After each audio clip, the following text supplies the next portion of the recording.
process in Buddhism is to heal, all the energy that's coming in.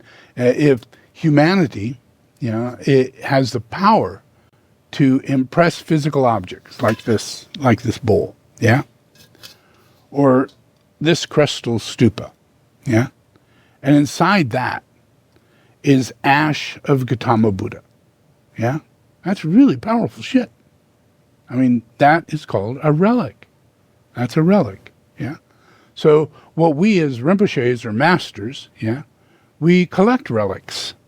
We collect them, and we don't show them off, It's not like, oh, yeah, I got my Mercedes-Benz and my relics, No, I got relics, and you're not going to see them, and I'm not going to talk about them much or anything like that, but I'm educating right now, So all around me is relics, all around me. This is laden with relics. Most highest masters on the planet. Relics.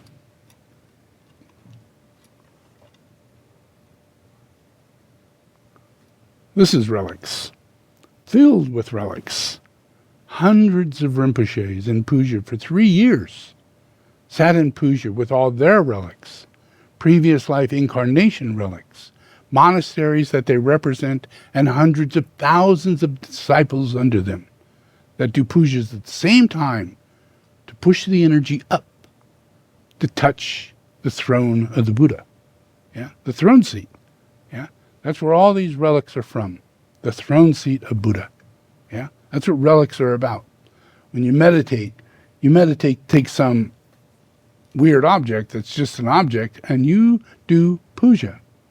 You invoke that being into it, and it empowers it. And the more conscious you are, it becomes the elevation of your soul.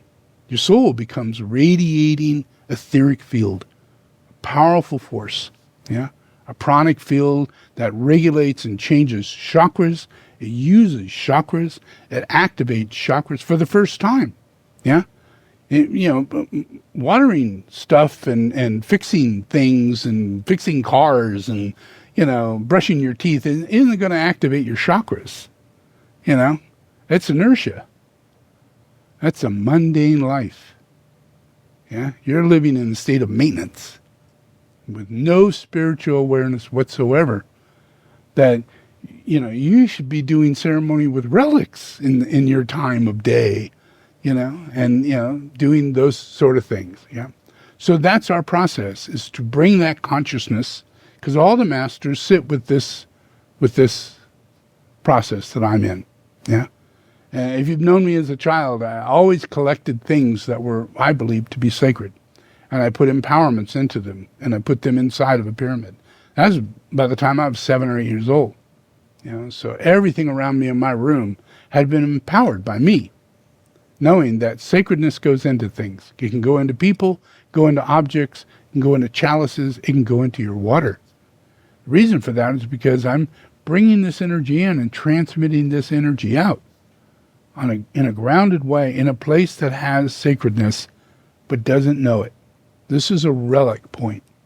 This United States has relics in it, hidden, that are so sacred, tens of thousands of years old, with the greatest of masters blessing this planet all throughout the Grand Canyon and many other locations, everywhere throughout the United States, all been blessed. And it's just there, just vibrating there. And it has to be anointed for it to come back. I gave this conversation with Taisa Rinpoche. I said, the importance of Buddhism is that I need to go around and bless the relics and bring them back to me, bring them back to my light. And then everything will go back into the monasteries and all the Dharma will be protected. And he said, yes, that's absolutely true. And that's what's going on. And you're going to do this.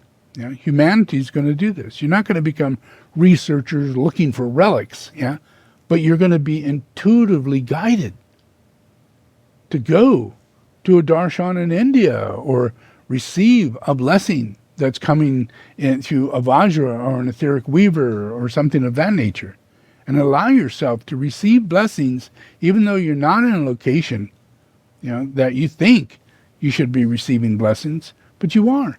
Because I've set up a way to get these things out and awaken enormous numbers of people simultaneously. Yeah?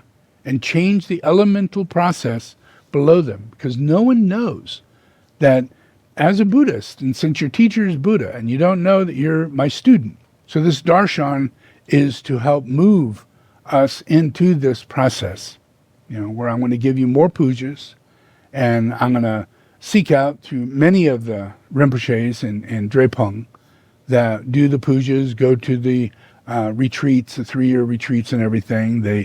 They create these really wonderful relics, and those who are really committed, and want to put together their seat, a place of meditation, a place where their relics sit, a place where they have a little bowl like this that I recommend. I'm not out selling bowls. I just want you to have the right things, and get what you are meant to get from things.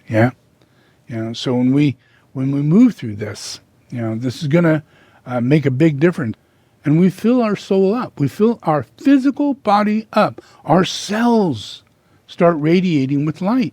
It passes through our electric body, through our nerve system, into our meridians. That's when that blessing comes in. That's what comes in. And it's light and it's electricity. So I send out weavers and I send out everything I possibly can and do it every single day so people will receive the blessings that are coming all the time. But whether or not you're receptive is the biggest thing. You must meditate.